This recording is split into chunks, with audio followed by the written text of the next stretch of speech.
Chers amis, l'évangéliste Saint Luc parle tout de suite d'une foule qui marchait avec Jésus. Eh bien, je la vois, cette foule. La voici qui fait route avec Jésus. Parents et enfants, personnes âgées et malades, étudiants, membres du monde viticole et d'autres professions, séminaristes, personnes consacrées et ministres ordonnés. La voilà, vous êtes, nous sommes cette foule qui fait route avec Jésus. Une foule qui unit à celle qui entourait le Saint-Père ce matin à Rome pour la canonisation de Pier Giorgio Frassati et de Carlo Acutis.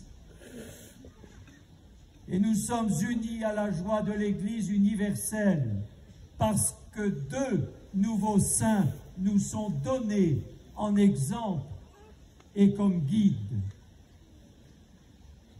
Mais voilà, nous vivons ce rassemblement en début d'année alors que la météo n'est pas très bonne.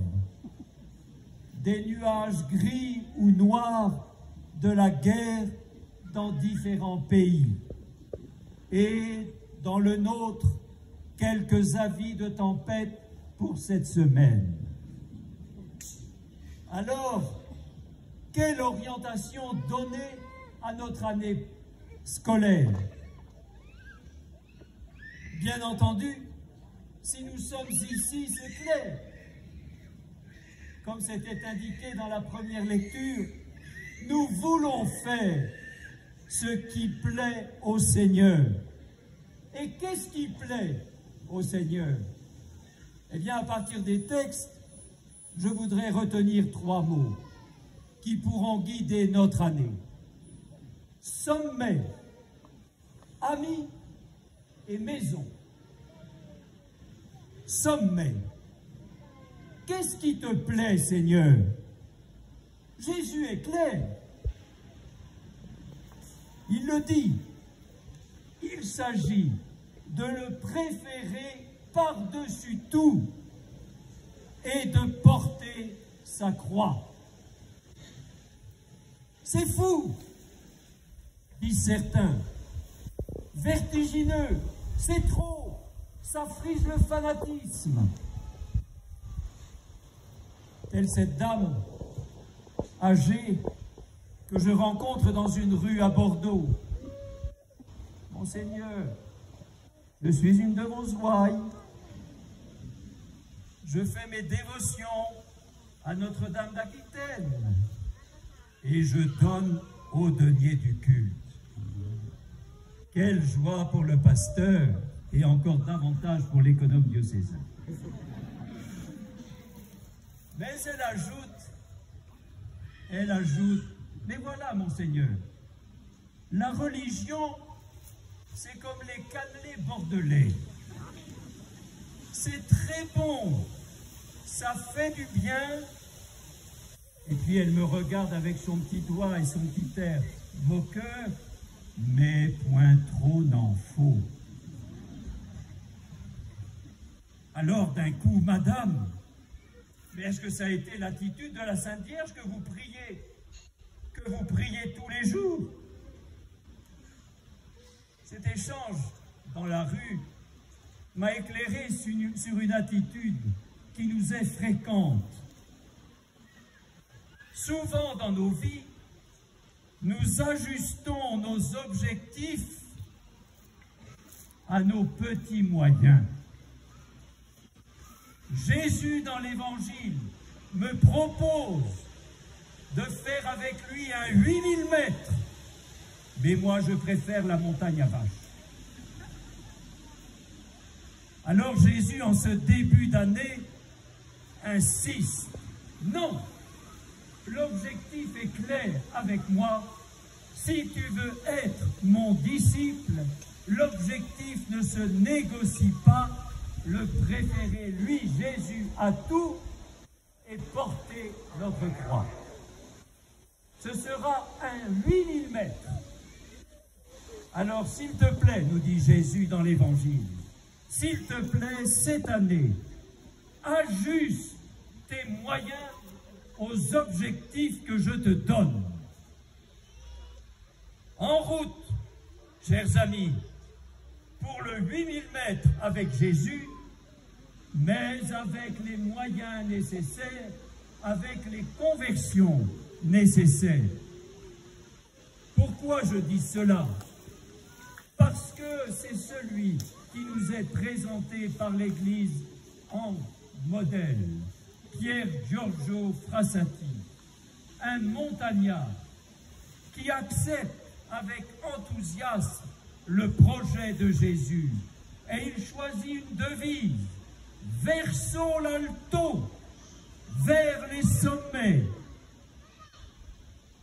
Et l'Église nous dit aujourd'hui, en le canonisant, prenez Pier Giorgio comme guide, regardez vers le haut, visez les sommets de l'amour, car mieux vaut viser la perfection et la manquer que de viser la médiocrité et l'atteindre. Et l'enthousiasme de Pier Giorgio, de Carlo Acutis, son petit frère, cet enthousiasme de ces jeunes qui se sont laissés entraîner par Jésus vers les sommets, cet enthousiasme-là entraîne les jeunes. Et pas que les jeunes, j'ose le dire, les boomers comme moi. Il y en a, chers amis, des gens de tous âges, des catéchumènes et des néophytes, des enthousiastes qui revêtent la croix de Jésus. Et ce sommet de l'amour que nous propose Jésus, c'est concret. Par exemple, Pier Giorgio, nous le savons, Pier Giorgio aimait son papa. Jamais il n'en a dit du mal. Mais il a été clair d'emblée. Il ne prendra pas sa suite dans la grande entreprise de presse de la Stampa, dont le papa était responsable. Il a un autre objectif pour sa vie et il se donne les moyens pour l'atteindre. Il va à la messe tous les jours. Il prie tous les jours. Il va jusqu'à donner ses vêtements à des pauvres de Turin. Et le père le voit, le père qui avait rêvé que son fils lui succéderait à la Stampa. Et le père se dit, c'est un fou, mon fils. Il le traite durement. Le jour de l'enterrement de Pier Giorgio, à 24 ans, une foule immense entoure le cercueil. C'est la foule des estropiés et des boiteux que Pier Giorgio a servi discrètement dans sa vie. Et le père voit cela. Le père sanglote en découvrant le secret de son fils, la devise de son fils, verso l'alto, vers les sommets, sommet de l'amour de Dieu, sommet de l'amour des frères. À une autre époque, avec son jean et ses baskets, son sweatshirt et son polo, son goût pour l'informatique et le foot, Carlo Acutis vise le même sommet.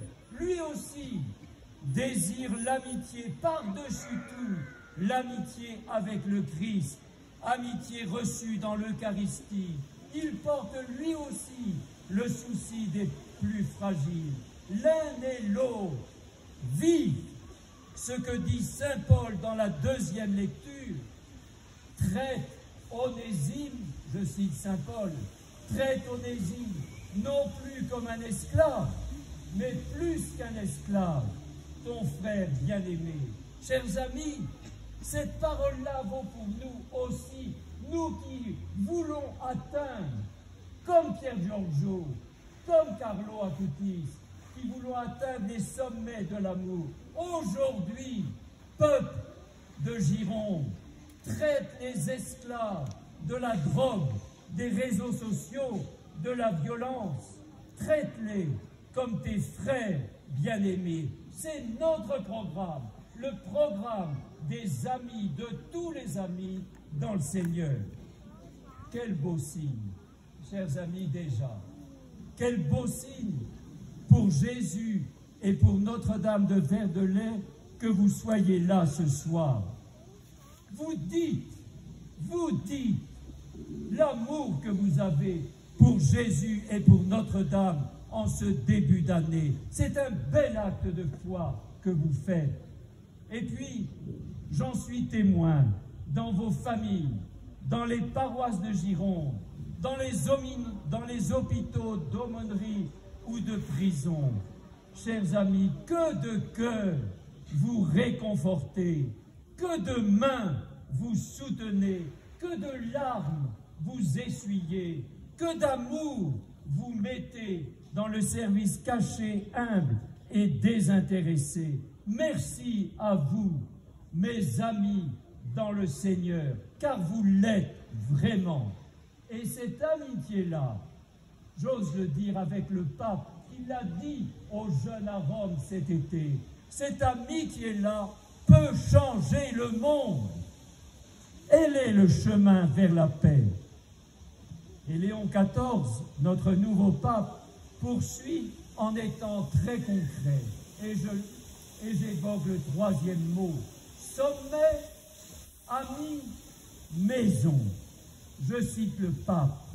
Il demande à nos familles, dans ce contexte éprouvé et violent, il demande à nos familles, à nos paroisses, à notre diocèse, de donner à voir notre différence. Si nous n'avons rien de différent à montrer, nous sommes inutiles. Mais justement, nous avons une différence. Comment la montrer? Eh bien, je le cite. Dans ce monde menacé par la guerre, que chaque communauté, chaque famille, chaque paroisse devienne une maison de la paix, où l'on apprend à désamorcer l'hostilité au travers du dialogue, où l'on pratique la justice, où l'on cultive le pardon. Non, mes amis, la paix n'est pas une utopie spirituelle, c'est une voie humble, faite des gestes quotidiens qui tissent la patience et le courage, l'écoute et l'action. Chers amis, la voilà, j'ose vous la proposer, cette belle mission dans laquelle vous êtes déjà. Nous allons la continuer ensemble avec encore plus d'énergie. Nous tous, amis dans le Seigneur, en route, verso l'alto, vers les sommets de l'amour, avec nos fraternités, en faisant de nos groupes des maisons de la paix. Et avant de partir, nous allons confier ce programme, notre année, à Notre-Dame, Notre-Dame de Verdelais. Priez pour nous et merci pour cette belle mission que nous avons reçue. Amen.